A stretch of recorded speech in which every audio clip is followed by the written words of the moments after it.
Are we filming? Yes, we are. So, let me show you something that is going to be familiar with you, but there is an unexpected twist to the story. And let me tell you, this is not just a story, it is an odyssey. A journey that has taken me all through the night here in the UK. I haven't been to bed yet.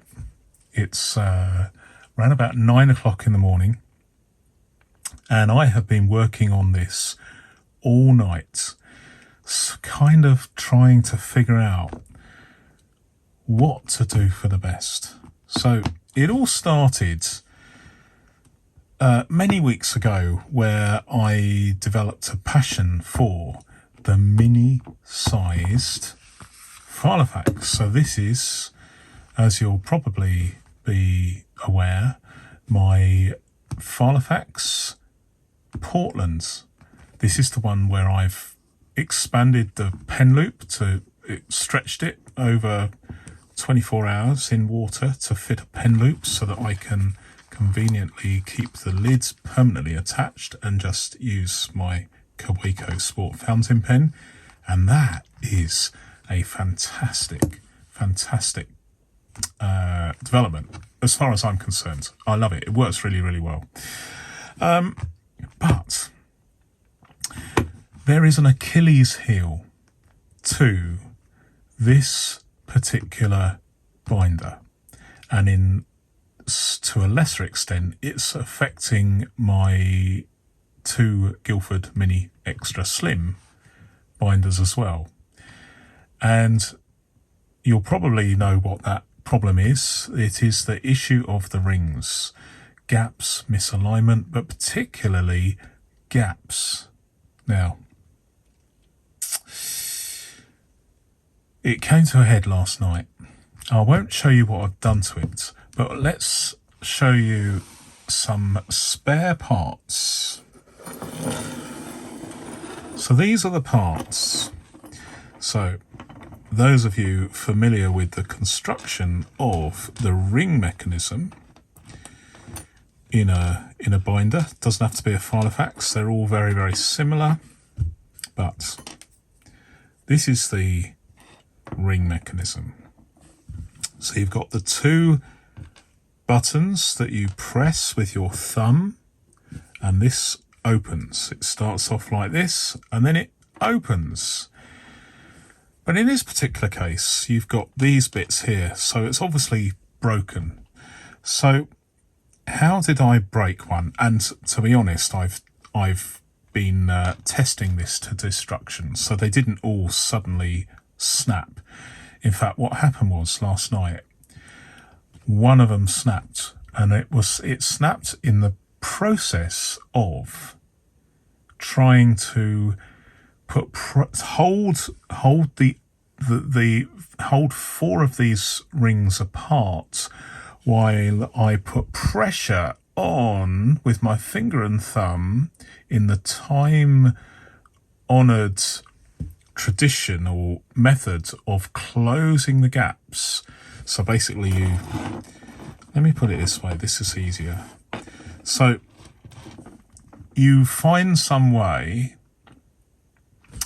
of, for instance, if there was a gap here, you would open the other 4 rings, because this ring mechanism comes from a mini-sized filofax, and so it has 5 rings. You would find a way of holding open the 4 that you're not trying to reduce the gap, and then squeeze these a little bit at a time, and you squeeze them, open it, try it, squeeze them a bit more, and it's just a very, very laborious process. But I want to show you something. So let me just clamp. Okay, so I just want you to imagine that this is open. So I just want you to imagine that it's like that. So just pretend that this is in the filofax and the rings are open.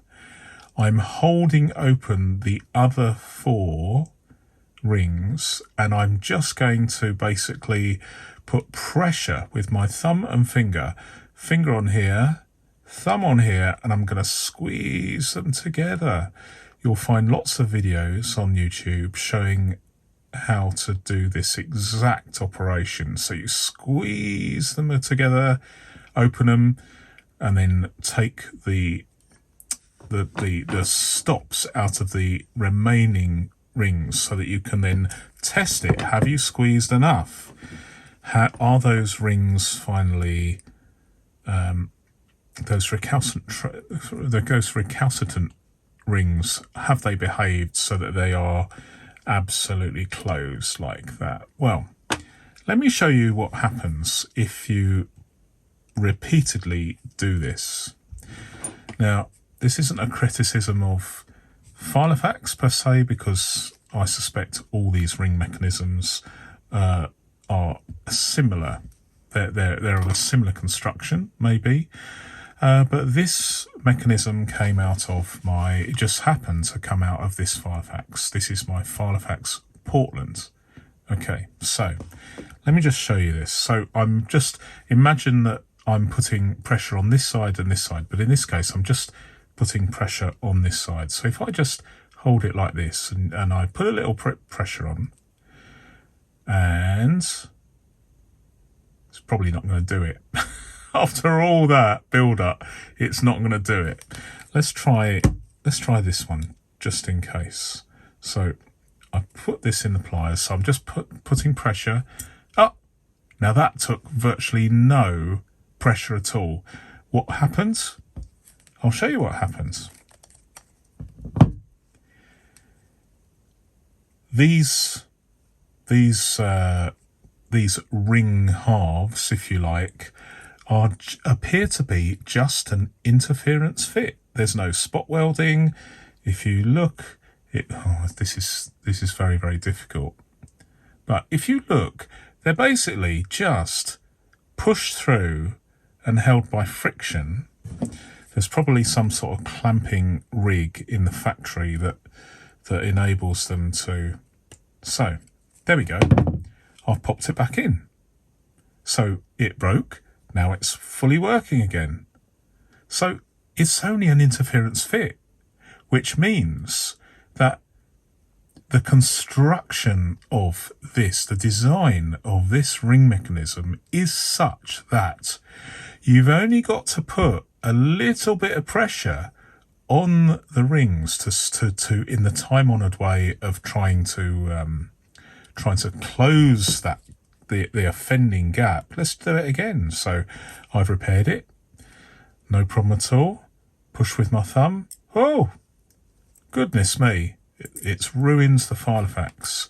Well, not necessarily completely ruins, because it can be repaired, or if this happens within the warranty, you can get another filofax. But the bottom line is, I think this is a real Achilles heel for mini-sized filofaxes, and other binders, because these rings are so tiny and so fragile that it doesn't, certainly in my case, this particular example, it didn't take much for this mechanism to go wrong. And you can see that this particular one stood up to a lot of pressure, and it thumb pressure, and it wouldn't come out of its socket.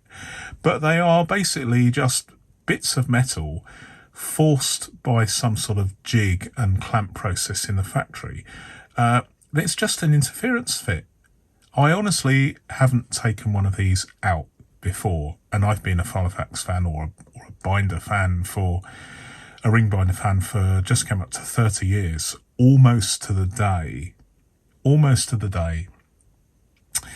And I had no idea that, at least on my Portland, maybe others, but I can only go by my experience, this particular binder, which is a filofax Portland, has a ring mechanism where the ring halves are not attached in any way other than just through an interference fit, which means if you put pressure, as I discovered last night, as I was vainly trying to adjust the rings and close the gap for the umpteenth time, I broke it.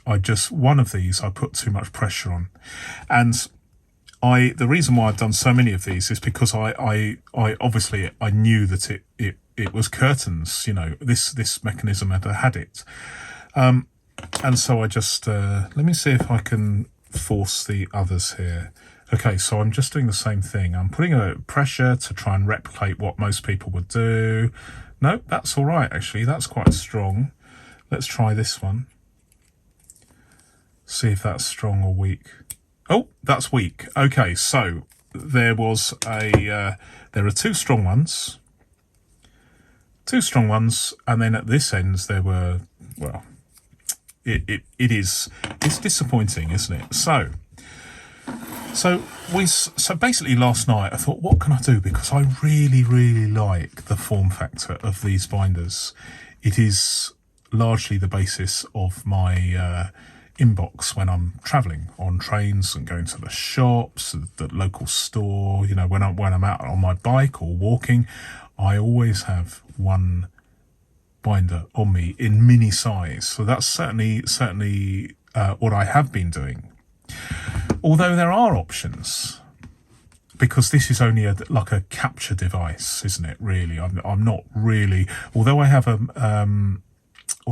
diary in another one, I am experimenting with different formats of diary and to-do lists, and I am experimenting with this because this is what I do, and I like to try different things, and if it works, I share that success with you. If there are failures, then I also share that, and this is a failure. So what are the alternatives? Well, obviously I have other binders, and I could consign this to the scrap heap, or I could de-ring it. Well, it's already been de-ringed by accident. Or I could use it as a wallet. I have done something to this, which I believe no one has ever seen before. I could be wrong. Let me know. Because it's one of those things where I have a light bulb moment, a eureka moment, if you like, and someone will say, "Oh yeah, I tried that 20 years ago. You're late to the party, mate." But who knows? I think that what I've done here is something that no one else has ever done. But time will tell. Let me know. But before I show you what I've done, there were some other alternatives that I considered. One of which was to resurrect my filofax M2, which around about 10 years ago I used for quite some time. It had fabulous, simply sensational quality. It still looks good, although recently I have noticed that there's a huge chunk of leather has just fallen off. Now, that's disappointing, and this isn't the subject of this video. It's not another Neil's showing the peeling leather again, dear oh dear. It's not that, although it is peeling. And interestingly, I had a look at my M2 review, which was done nearly 2 years ago, around about 2 years ago, and clearly none of this had happened. So this is very recent, even though I haven't used it in anger. It's just been sitting on my shelf in my office, which is dry. It's not damp conditions. It's not extremes of heat and cold. It's just a house in the UK. We live in a temperate climate, so there's no real extremes of heat or cold. Although, having said that, we did have a record heat wave last year, where the temperatures did for a few days reach 40 degrees centigrade. That's never happened before in the UK, but maybe that's part of it. But the bottom line is, it is what it is. There is some cracking of the leather. But just getting back to the subject, I thought maybe I could use this as a diary, or at least an inbox, because I could potentially, maybe, I'm not really keen on using a combined wallet stroke filofax for security reasons. As you know, I don't really like to do that. I like to keep them separate. But it could potentially be very useful. And for some reason, this particular three ring mechanism, albeit it's not as I've used a standard filofax punch here so that it does wobble a bit. Let me put that in again and just show you that this isn't ideal. You'd be best to, because there's so much movement here, backwards and forwards. So it's not ideal.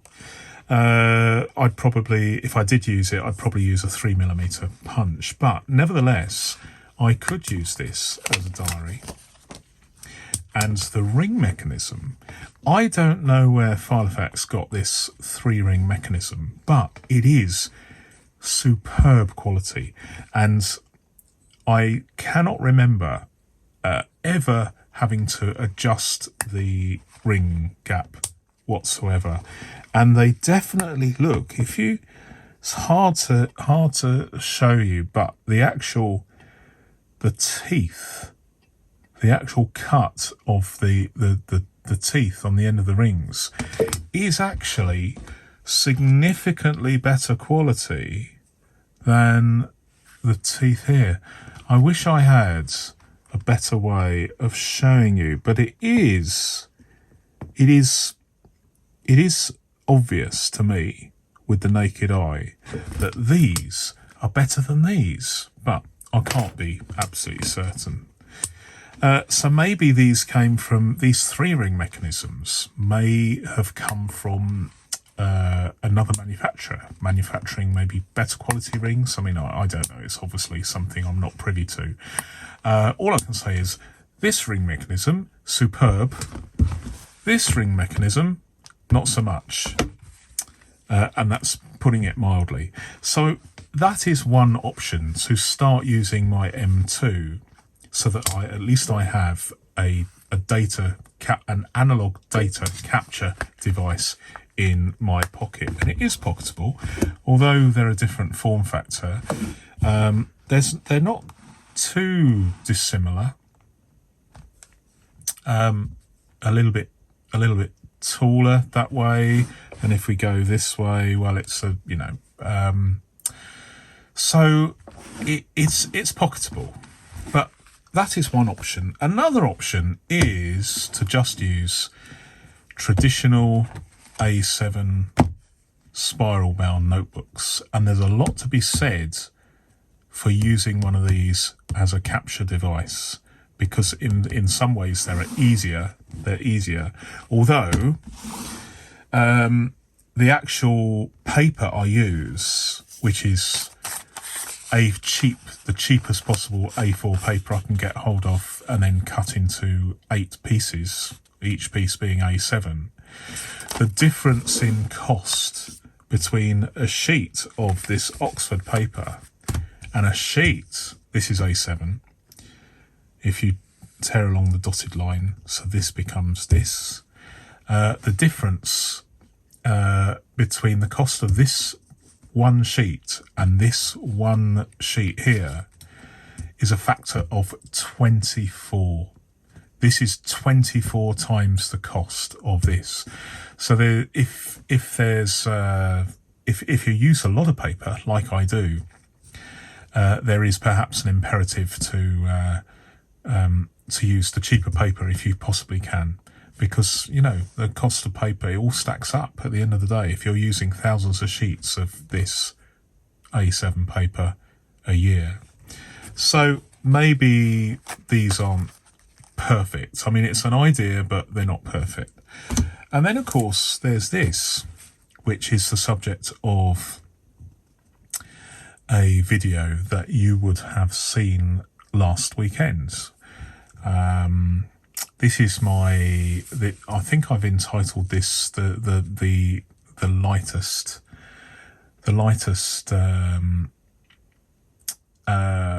I can't remember what I'll have to put on. Anyway, you'll find out.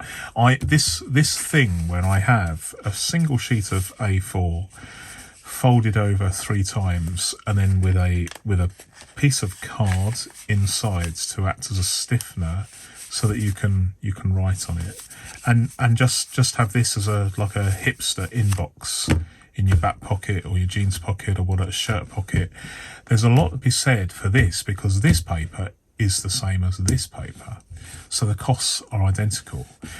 Could I just get away with dispensing entirely with any sort of binder and just have this? I mean, there's a lot to be said for that, a lot to be said. But I do like using these binders. I do like the fact that there is a pen here. I like the feel of it. I like the ritual. It's almost like rolling a cigarette and having a smoke, although I haven't smoked for 17 years. But there is a ritual to writing a note in here that is simply not manifested in just jotting something down on a single piece of paper like this. So I spent a long time last night pacing up and down and thinking, what can I do with this? What can I do? I've de-ringed it by accident. So what have I done to this? Let me show you.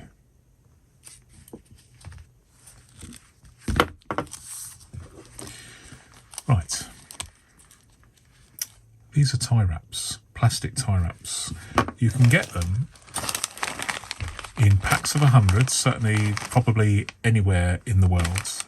These cost me 98 pence for 100. I bought them this morning as soon as the hardware store opened.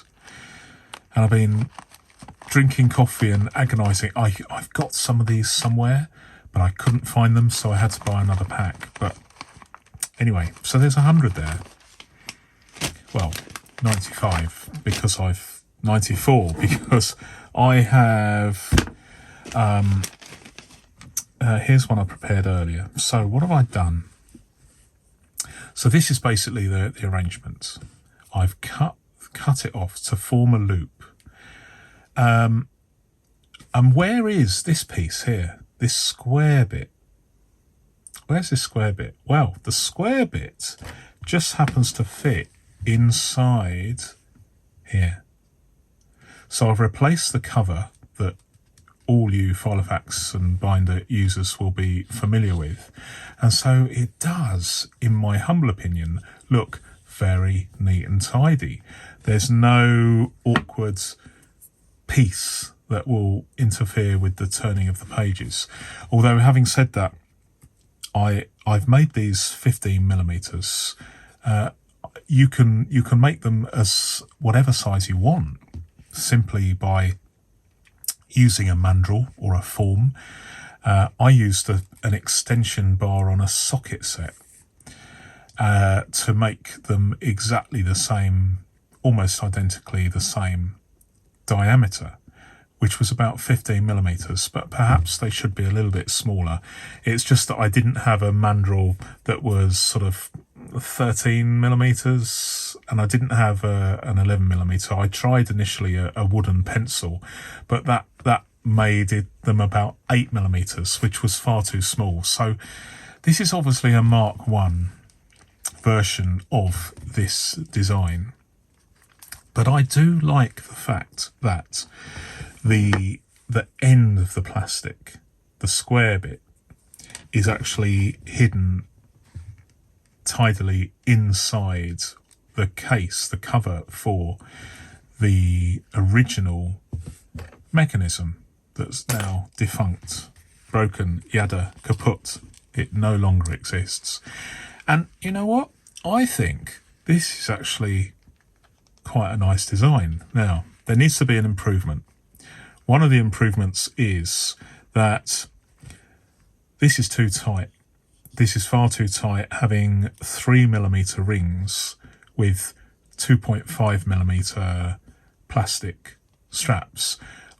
I think it needs to be, for it to work successfully, I think these are 5mm.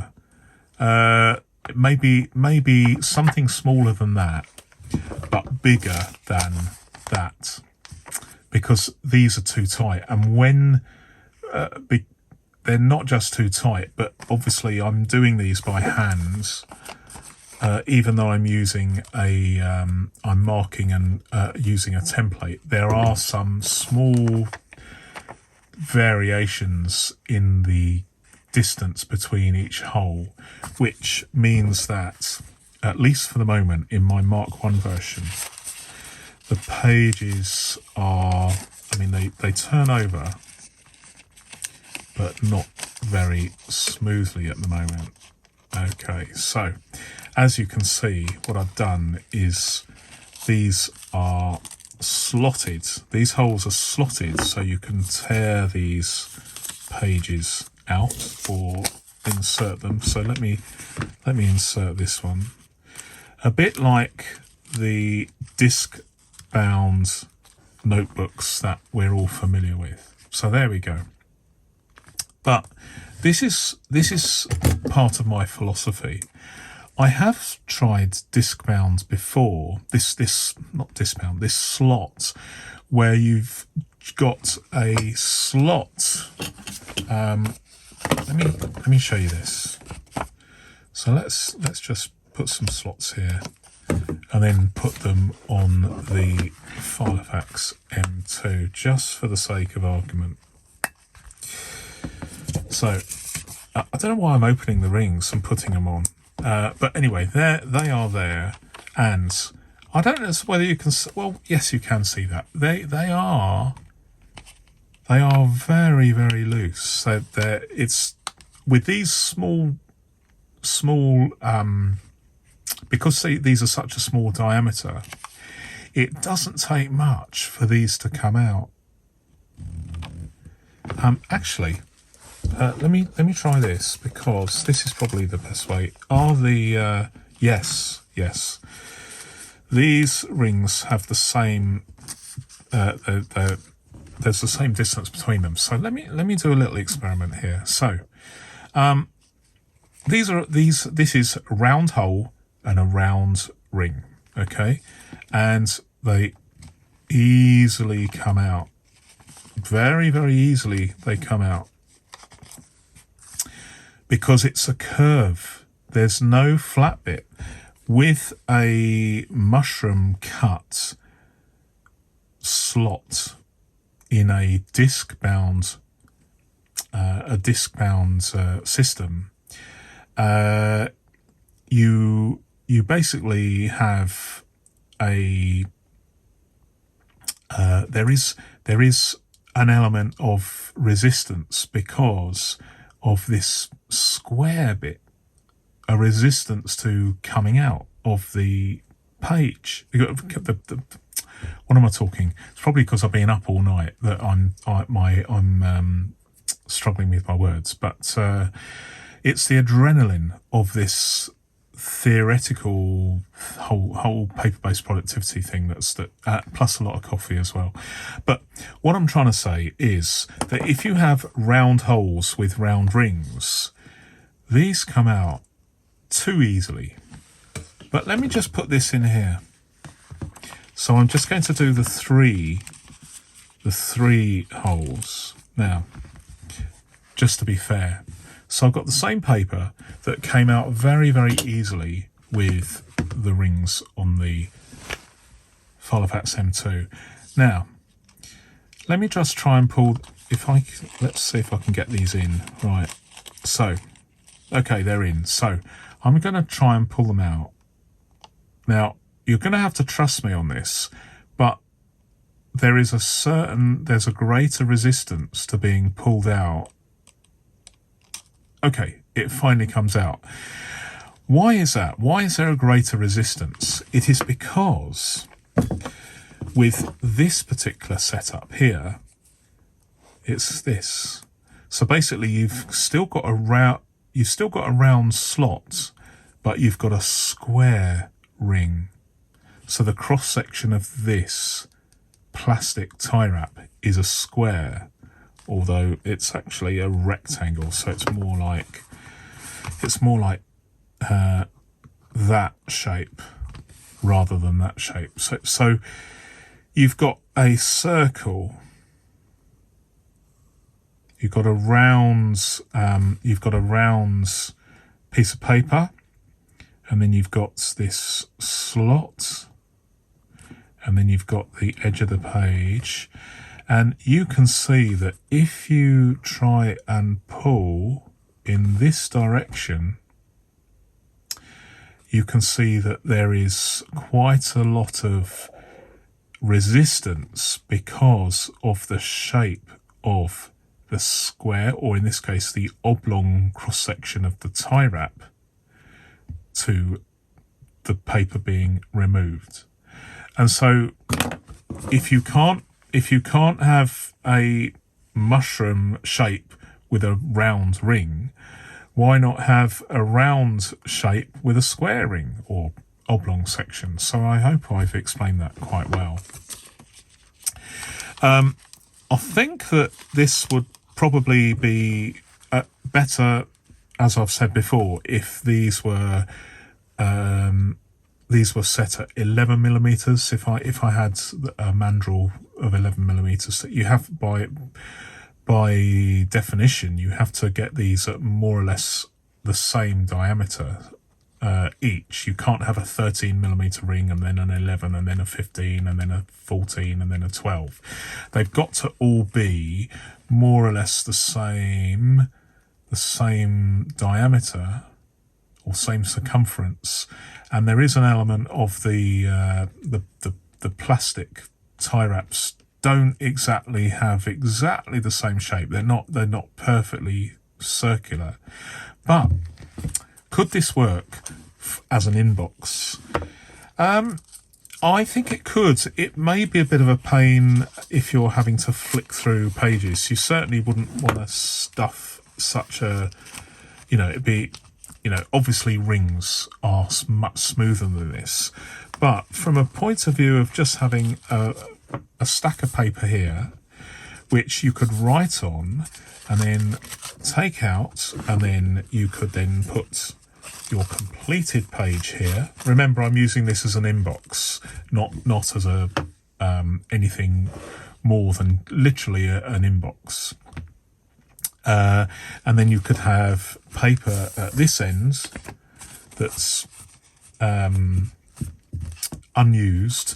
So you might have this production system going on. So you have a stack of some paper here, which you could just leave it here. You don't really need to turn it from here to here to here to here, because the procedure would be you open it and you write, and you're always writing. In my case, I'm using this horizontally like this, and then when you've finished, you post the pen, you take this off, and then if for instance you are only writing one thing on each page, although I have been writing lots of things on a single page, but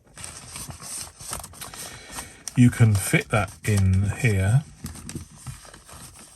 I'm kind of demonstrating some element of difficulty here, but perhaps you can forgive me for that.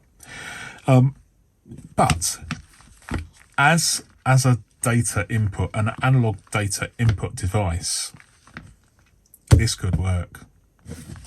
This could work. And it certainly is something worth considering, maybe in a bigger binder, like a personal size binder. This is is that the pocket one? Let's go for a personal size one. Obviously the ring diameters are much greater, and so there's less likelihood, in my opinion, of these rings becoming misaligned, and certainly less likelihood of these breaking. It would require more pressure, but nevertheless could such a system save a filofax with damaged or broken rings, or indeed some you might prefer to do it anyway, just for fun, you know. Certainly I enjoy doing this. It is an interesting concept, I think, and I've never seen anyone do this before, and it's an idea that came to me purely because I had a ring crisis last night. That doesn't sound correct, but you know what I'm saying. So it might work even better with a pocket or a personal sized binder if you need to change the rings and replace them, etc. And of course, this has cost me £1, and I've got enough material to do 20 more filofaxes, certainly mini size if I wanted. So, you know, it's not going to cost you anything really, because it's always worth having some tie wraps in your toolbox. But anyway, I'm going to stop there because I've been waffling on for 35 minutes, but I just wanted you to be the first to know of this epiphany I had while I was pacing up and down last night, drinking copious cups of coffee. I'm sure I'm going to get some comments about this, but there might be hundreds, maybe thousands of broken filofax mechanisms, not necessarily filofax mechanisms, but just ring mechanisms from all sorts of manufacturers out there, which could be used again. And I wonder whether this neat, maybe some would say innovative way of turning or resurrecting a binder and bringing it back into use would. Anyway, I'm going to stop there. I'm going to stop there because I'm waffling. Thank you very much for watching, and please like, subscribe, all that good stuff. And